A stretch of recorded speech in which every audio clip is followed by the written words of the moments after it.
और मैं कई बार सोचती हूं कि लोग क्यों इतना घमंड करते हैं और किस पर करते हैं। मुझे तो इस दुनिया में ऐसी कोई चीज दिखाई नहीं देती जिस पर घमंड किया जा सके। कोई एक वस्तु ऐसी बताओ जिस पर आप घमंड कर सकते हो।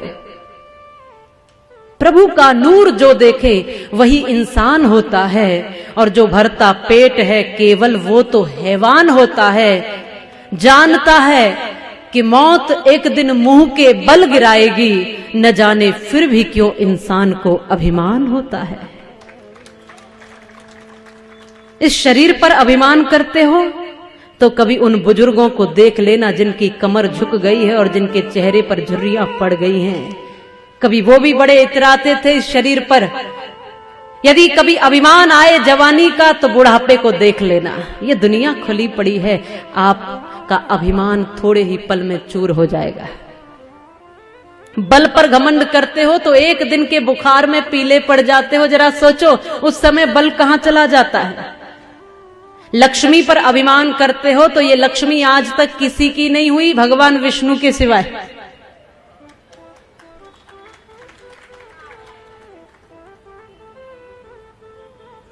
आगता यदि लक्ष्मी नारिकेल फलाम्बवत, और परागता यदि लक्ष्मी गजमुक्त कपित्तवत। ये लक्ष्मी जब आती है तो कितने भी दरवाजे बंद कर लो फिर भी चली आती है, कहीं से भी बरस जाती है। नारिकेल फलाम्बवत। यहां महाराष्ट्र में तो नारियल के फल बहुत मिलते हैं, टटोल के भी देखो आप उनको। तो नारियल का फल कैसा होता है? एक गहरा सा जटाजूट, उसके ऊपर पत्थर की सी दीवार लगी हुई है और उसके भीतर भी किसी ने पानी डाल दिया। तो चिंतन करो, तुम कितने भी दरवाजे बंद करो, जब लक्ष्मी आती है तो दरवाजे बंद होने पर भी आ जाती है। इसलिए कहते हैं जब परमात्मा देता है तो छप्पर फाड़ के देता है, और अब छप्पर नहीं रहे तो छत फाड़ के भी दे देता है। जिस दिन घमंड अपने तू सर से उतार देगा, उस दिन तुझे विधाता अनमोल प्यार देगा।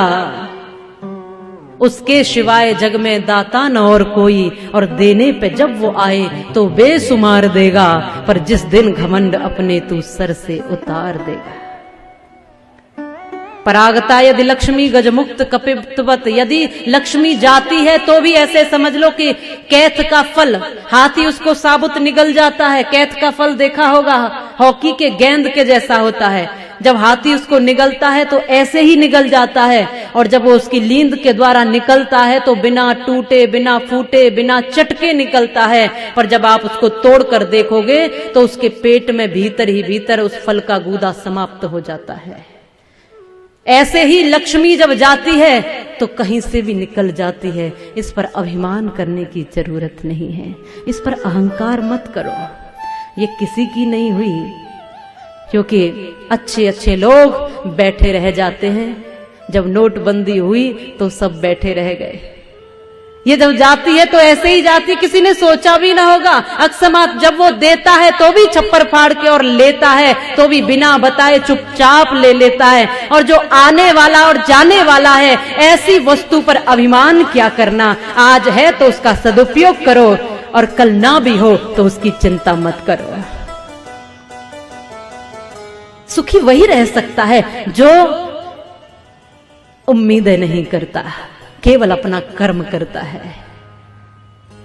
और यदि कभी अपने बल पर अहंकार हो तो हरियोद प्रसाद उपाध्याय, जो हिंदी के बड़े प्रसिद्ध कवि हुए हैं, उनकी कुछ पंक्तियां हैं। उन्होंने कहा है अपने आप को लेकर, स्वयं पर उन्होंने एक रचना की कि मैं घमंडों में भरा ऐठा हुआ, और एक दिन जो था मुडेरे पर खड़ा, एक दिन उड़ता हुआ, अचानक उड़ता हुआ, एक तिनका आंख में मेरी पड़ा।